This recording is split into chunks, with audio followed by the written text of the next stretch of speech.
Explain this to me. The president's proposed a budget. Congressman Paul Ryan has proposed a budget. I understand you don't like it. I don't know if it's good, bad, or indifferent. But the Senate has not proposed a budget. And we have to wait until the Senate proposes a budget so that we can sort of have this reconciliation or this sort of give and take between the House and the Senate and get a budget. Is that sort of how the process works?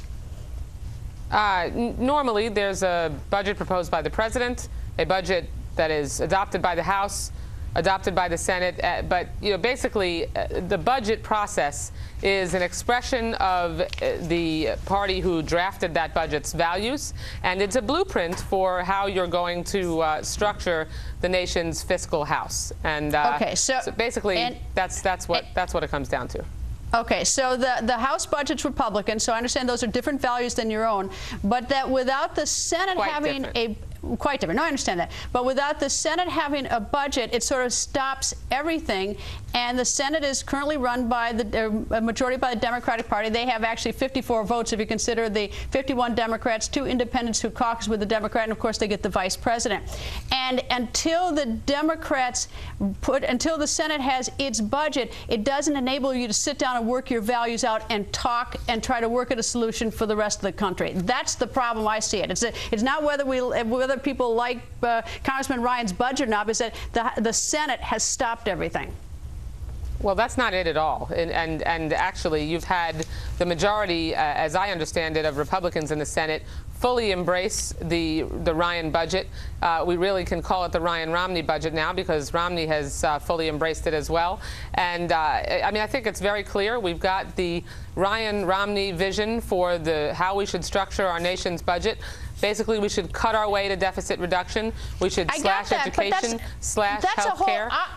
Turn Medicare into a voucher program. Give Medicaid back to the states. I mean, I'll give you a hypothetical. I'll give you a hypothetical. Let's say you and I both agree that the Romney, I'll even call it Romney, the Romney-Ryan budget is horrible. The problem is, though, is that because the Democrats dominate the Senate, they could have a Senate Democrat budget so that the process could continue, and that's where, because you've got 54 votes. All you need, because it's an economic, is 51. The Senate will. I'm confident the Senate will take up a budget. And but let's focus on what's important here. Process is not what we should be obsessing over. Well, we can't get to a solution. You can't get to a solution. You can't. It doesn't even matter what the Romney budget is. The Romney budget, but the Ryan budget is irrelevant because we can't even nobody can get to it to discuss it because there's a stop. I'm even giving it to you in this hypothetical about a budget that has passed the House of Representatives that would end Medicare as we know it, that would turn Medicaid back to the states, cut it by the largest cut, and it certainly does exist. It's a budget that passed the House of Representatives. The president can't sign it. It hasn't come out of the. I mean, it's a fantasy until. I mean, there's nothing that you've got to get something out of the Senate. You've got to get something out of the Senate. Okay, Greta, you're going to stipulate that it would that we would call it the Romney-Ryan budget, and I'd ask that you stipulate that the Senate should take up a budget, and I expect that they will. And then let's talk about the substance of those budgets because that's what matters. Okay, good. All right, now just about this. The thing is, though, is that Senator Harry Reid has refused to put a budget on the floor, and I'm curious because that's simply not true. So he will? That's simply not true. I expect that the Senate will take up a budget.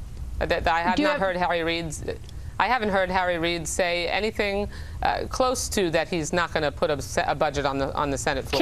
Can you give me an estimate of what you've heard when? Because the American people are sort of curious. I mean, when do you think that'll happen in the Senate?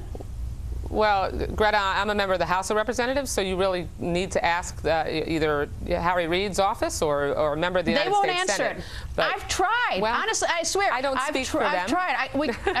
I don't speak for them, but we can't. Don't put words in. Greta, don't put words in Senator Reid's mouth and say that because a budget hasn't come to the floor yet that it won't. I'm going to take just a brief last word. I usually don't like to take the brief last word, but I'm anxious to have that. I'm anxious to have that discussion about all of those things that you've just said. But I think that in order to get we got to somehow get the United States Senate to stop blocking even that discussion that you raised. We don't have time to waste, Greta. We've got two visions. I agree. We need to debate those two visions. I'm with you on that. But that's why I said if you can give me a tip how to get the information about when Senator Harry Reid will allow there to be a vote on a budget. I'm totally with you on that. And if you have any tips, and I realize you're in the House, and I appreciate that, but we came and have the other discussion. And regrettably, I took the last one, but I do hope you'll come back. Thank you very much. I'd be happy to. Thank you.